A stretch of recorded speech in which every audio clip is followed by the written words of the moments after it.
Hello, welcome to Unicorn Princess Tarot. So ito po ang aking reading para sa mga Virgo, kapalaran sa year 2021. So this is fast reading. So start na po natin ang reading natin. Simulan natin sa ating finances reading or sa career. We have here Queen of Cups, the Magician, the High Priest, a Ten of Pentacles, the shadow side, and the strength. For what I can see here, magaling ka pagdating sa iyong mind. Okay, nagagamit mo ng husto yung iyong utak. So, gamitin mo yan. Kasi maaaring meron kang kaharapin na problema pagdating this 2021. With the Magician, mag-ingat ka sa mga taong makakasalamuha mo. Possible na may manloko sa'yo. Okay, pagdating sa iyong finances. Okay, so kung may kinalaman sa pautang, huwag kang basta-basta magtitiwala dahil high possibility na hindi maganda ang kakalabasan niyan pagdating sa huli. We have here the High Priest, so gamitin mo ang iyong spiritual knowledge. Malakas ang iyong kutob at malakas ang iyong pandama pagdating sa mga tao na yan. Gamitin mo iyon. Hindi porke kilala mo ito with the Queen of Cups, maaaring for some of you meron kang malalim na relasyon dito sa taong to. Okay, maaaring ka mag-anak, kaibigan na malalapit sa'yo, ay medyo mag-ingat ka sa kanila dahil maaaring hindi nila ipakita sa iyo ang totoong sarili nila. Okay, magsasabi sila ng mga mabubulaklak na salita na sa una ay magugustuhan mo, pero maaaring singilin ka nito sa huli. So, gamitin mong maigi yung iyong kutob dyan. With the Ten of Pentacles, maganda ang sinasabi sa iyo pagdating sa finances. Maaaring may mga lumabas sa iyong opportunity, dumating sa iyong opportunity, mapabago or lumang opportunity ay unti-unting babalik at babalik sa iyo. Kung minsan itong opportunity na ito ay natanggihan mo na, nakikita this 2021 na babalik itong opportunity na ito na minsan natanggihan mo, ay maaaring this 2021 babalik ito sa iyo at makakapagpasimula ka dito ng malaking pagsabog or sinasabing pasabog pagdating sa iyong finances. Ibig sabihin, biglang lago, biglang pagbabago, maaaring bago kasi ito para sa iyo or matagal na, pero nakikita dito ang biglang paglago nito. And we also have this with the Ten of Pentacles, sinasabi dito na you have this one great friend dito na maaaring o maaaring nung sobrang down ka lagi siyang nandyan.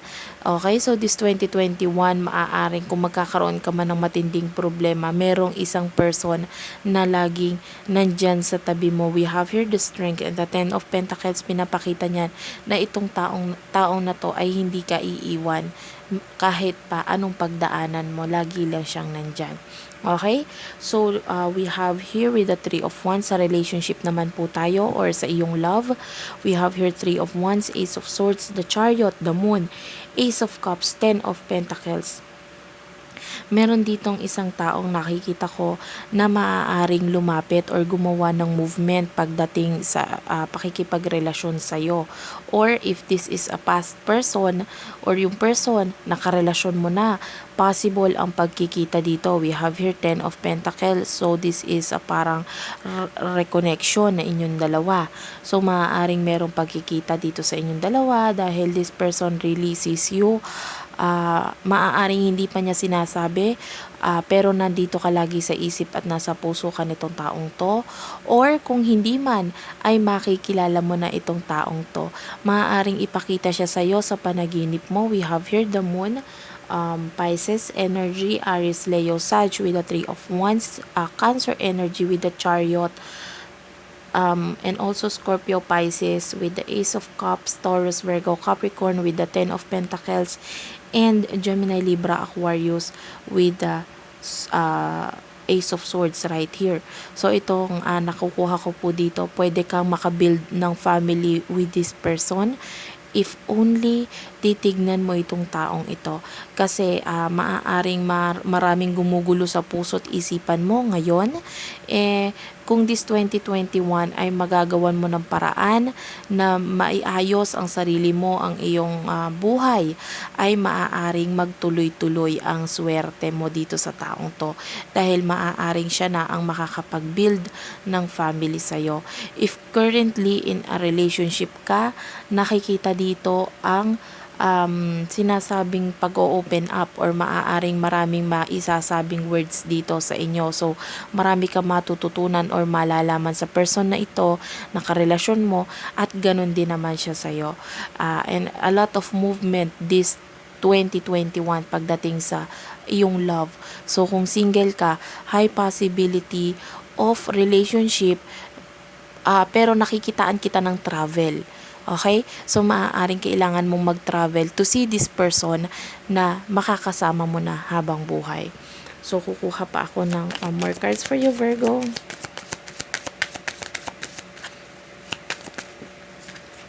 Okay?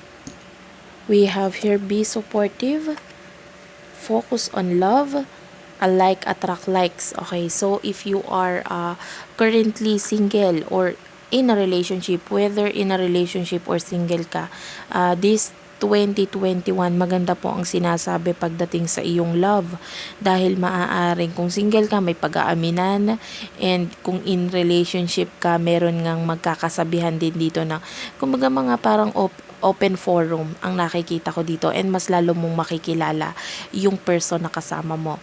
And with the focus on love, look for the good in everyone.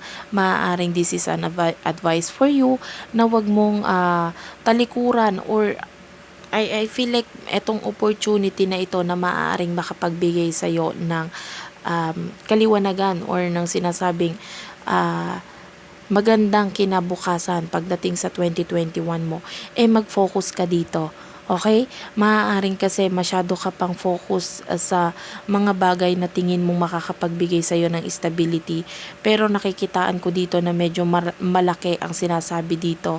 Kung ano man itong natatalikuran mo sa ngayon, this 2021, maaaring bumalik ito at pwedeng makapagbigay sa'yo ng stability kung magfo-focus ka dito, kung ibibigay mo ang atensyon mo, at kung ibibigay mo yung mga kaya mong ibigay, whether this is a person or a commitment or a career or a business, whatever na may potential naman talaga, hindi mo lang binibigyan ng sapat na halaga or ng atensyon, yun ang ina-advise sa'yo, bigyan mo ng atensyon at halaga ito. Okay, but be supportive. Make a genuine effort to show you care. Okay? Pagdating naman po sa business, sa career, sa whatever itong pinagkakakitaan mo, kasi pwedeng madagdagan this 2021, but then although madadagdagan yung responsibility mo, meron namang mga taong tutulong sa'yo. Okay? And ipakita mo rin naman yung support mo by having this parang partnership or pakikipagtulungan, whether sa career, kailangan mong ipakita na meron halaga, pagpapahalaga sa partnership, or dito sa kung ikaw ay may trabaho, yung pakikipagtulungan. Okay? Dahil iwasan mo dito yung pagiging medyo maasa. Okay? Yung medyo umaasa na attitude. Medyo alisin mo yan. This 2021, malaki ang sinasabi pagdating sa iyong finances. Maganda. Pero kailangan ng pakikipagtulungan. So that's it for now, Virgo. Thank you for watching. Please do like and subscribe to our channel. Ma-appreciate ko po lahat ng yan. I love you all and bye-bye.